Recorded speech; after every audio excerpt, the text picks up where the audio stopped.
Hello, welcome to the Westclox Museum. Hi, I'm Ruth. Thank you so much for having us. I give you a brochure with condensed history, and we have the whole history, so we'll answer all your questions. Wonderful. And I'm Bianca here at the historic Westclox building, specifically the Westclox Museum. And Ruth, the curator, is here to give us a little bit of a history lesson about the Westclox. You might be sorry. There's a lot of history.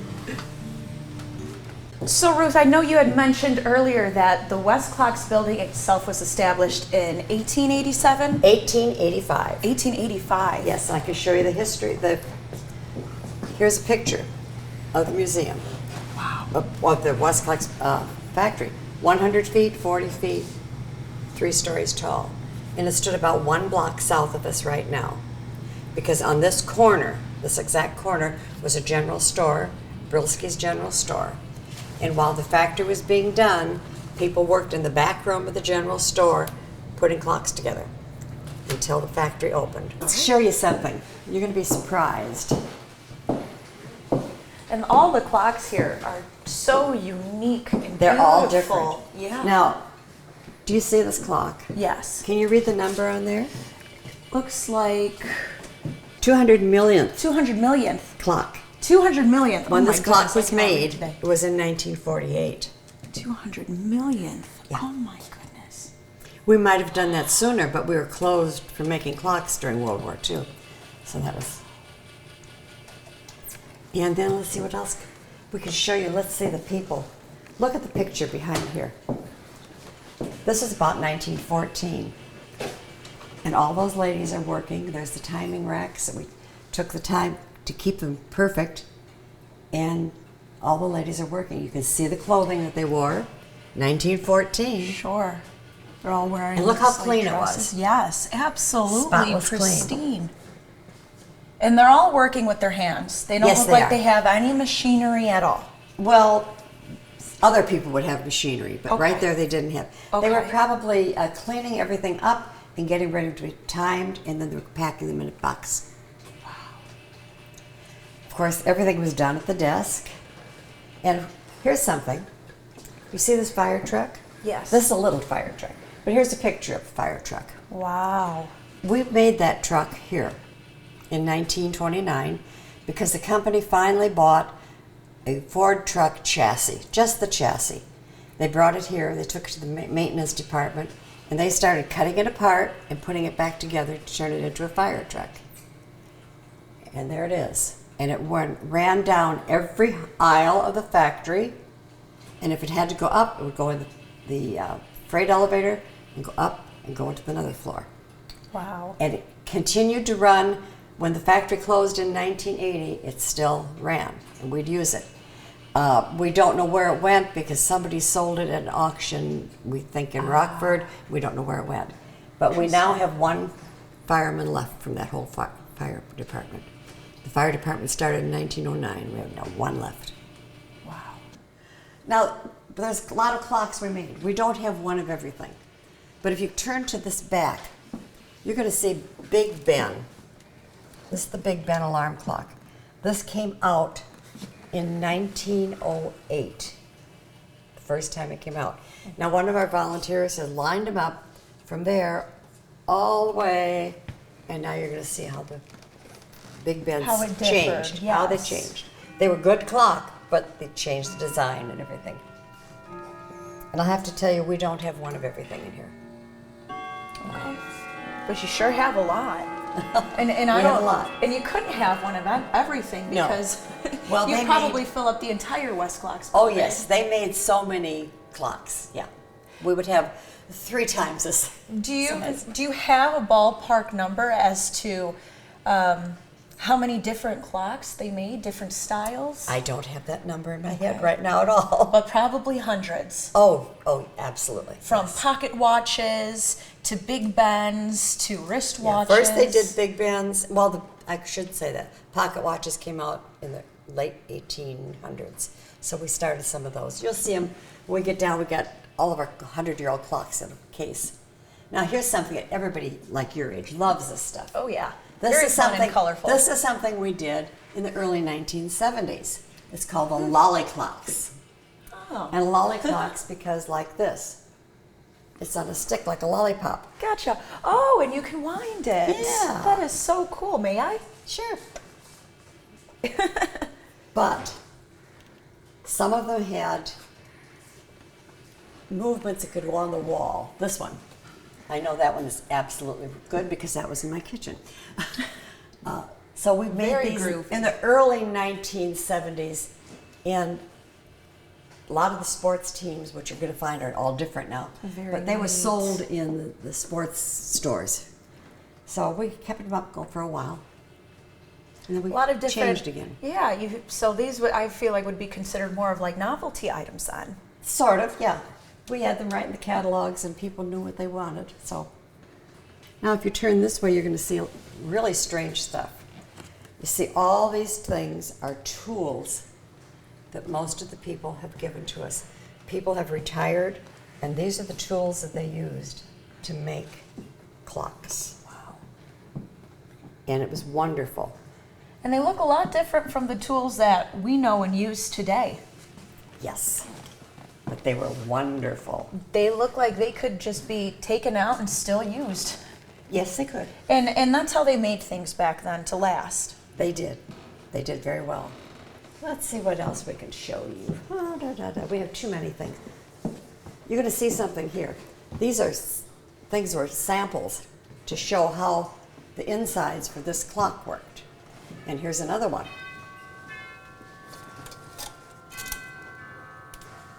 Now you can see the inside of the Big Ben clock. What do you see over here? A lot of machines. Yes. Well, we only have 2 machines in here because they wouldn't fit in here. But we have one lathe, and it was owned, let's see, the person who started working here got its tool and die training here. We always had that done here. And then after he got that, he finally started his own company on Route 71. But he had this after we closed and bought it on auction.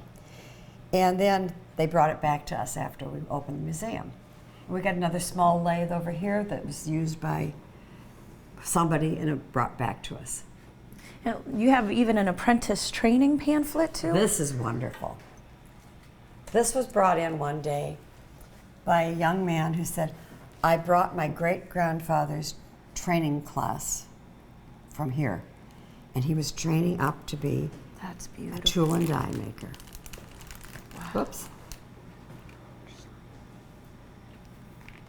And they had So a lot of these were training they had to do. his blueprints. Well, sort of, yeah. But he had to learn how to draw all these things. Oh my goodness. And then when he got his tool and die class done, then he had to be about a 4-year apprentice.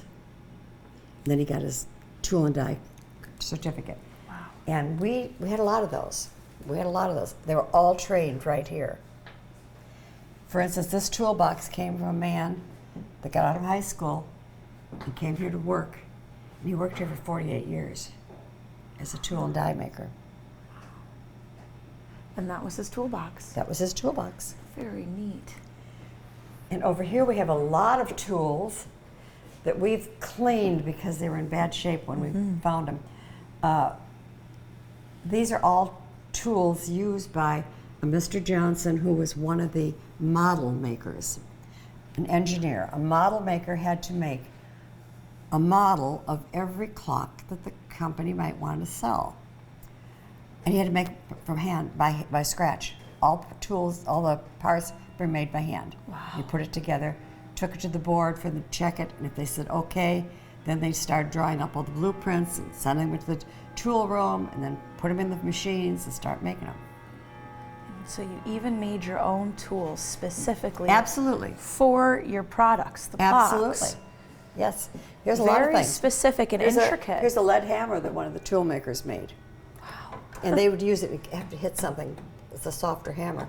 And they had a thing hanging on their bench, we had melted lead, and if this got too worn out, they put it in there, let it melt, then they put it in the mold, poured more lead in it, and started another hammer. And it makes sense because, you know, back then, not like today, 2024, we've got all the tools that we could ever need for anything. So back then, I'm sure they were very limited on what types of small little tools that they might have needed. Yes.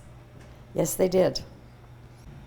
Tell me a little bit about these pocket watches, Ruth, because I know you had mentioned that pocket watches were one of the first things that the Westclox made. Well, not the first, but they were about in the middle. We made more pocket watches than you can imagine. We made them for other companies. They were made by us, but they had another name on them. Really? Oh, yes, we did that a lot of times. But they've got about 95 watches in this display that was given to us, so people love to come and look at them all. And of course, a lot of people look at the later clocks that we made after we were closed here, so they think we're done in Georgia. A lot of these things here were made in the plastic case. Very cool. And they were never very expensive. People thought they were terrible, but no, they weren't. We got pocket watches for everything. Really? You got Smokey the Bear here? Oh, sure. See Hot Wheels? That is just so cool. Those were done a little bit later. This was one of the World's Fair. These pocket watches were very inclusive for everybody, they were. for all ages, for all different styles and likes. A lot of men, when they were older, would hold out their pocket watch to show their son. This is what time it is. And then later, when the boy got a little bit older, he got one of those pocket watches too. That is neat. And here's some of the first pocket watches we made. Right here in the 1800s. You look at them, they're a little bit bigger and a little bit thicker. Okay. But we finally got it down perfect. And of course, everything in here is over 100 years old. And a lot of the cases here we did not make here. They were made by a place probably in Chicago, a casting place. Okay. Then we put the movement into the back of it. Sure. And I see this one looks like it's got little angel cherubs little on cherubs. here. Oh, cherubs. Yeah. At that time, and this is 1906, and those are very popular. Gotcha. And what is the type of metal that it was made with? Cast iron, but then it's rubbed with the gold. With the gold and the bronze finish. Beautiful. No, they're not bronze. They're all Not bronze, gold, okay. but they've aged a little bit. In fact, we have one down here. And the aging is beautiful to Oh, it, yeah. you know, like the Lady Liberty. But patina, you want things, you know, collectors want things that looked aged. They don't necessarily want things to be all cleaned up. Here you'd like, I should have had this open. In the back here, you see the large clock, the one that we bought. We bought that clock on eBay. And everybody said, oh my gosh, how much did it cost you? Well, it cost us $18. We knew what it was, but you couldn't read it. You could not read $14.92 on there. Oh. And it was rusty. And so my husband sat here and he cleaned it with his brushes, cleaned it up for several days. And our volunteer took the movement out of the back of the clock. He looked at it and went, give it a couple drops of oil. It still works perfectly. Oh my goodness. But we don't wind it up all the time. Sure. But it goes to show. That's from the Columbian Exposition in Chicago. That is neat. And it says, it's St. Maria. On the ship? Yeah. Yes. Mm-hmm. So a lot of these things were, here's another cherub, see? Cherubs all the time. A cherub with a violin. There are a bunch there too. 1902, you had the Imperial, and it looks like this was made out of, is that granite or marble? It's granite. Granite. Wow. I don't know where it was made for. They probably wanted to have it at one of the places out east, you know. Because our clocks were sold around the world. And we had businesses, well, see, we had a factory here.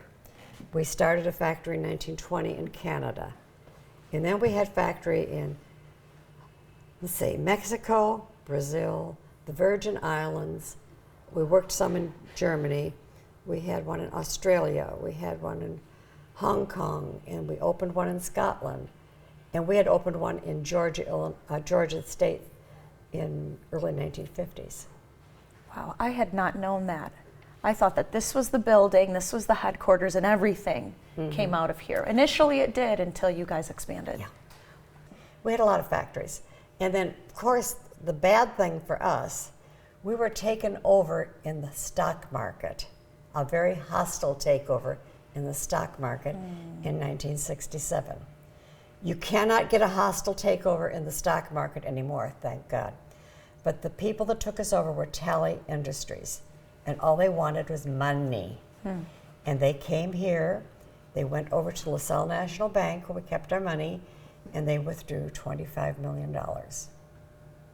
And they said, it just paid for the stock we bought. We got 51%. Didn't cost us anything. Then they did not want to pay our wages. We had 2 labor unions here. And if you're not getting rid of those labor unions, I'm going to start a new factory in Alabama. Well, we're not getting rid of the labor unions, so they started the factory in Alabama. In a few years, the people in Alabama said, well, we want to get paid where they get paid in Illinois. Oh, sure. So they started a labor union. He locked the factory on midnight the same day. He said, now you can all go over to Georgia, because there's no unions in Georgia. Okay. So they went over there. And that was fine. And then we were changed to all military products here. And then he came to see us in 1980, February 1980. And he said, we're not getting a contract anymore from the government. Now, there were a few people here that I knew who they were, and they were excellent. And they said, something's wrong, what they didn't make the paper out right or something.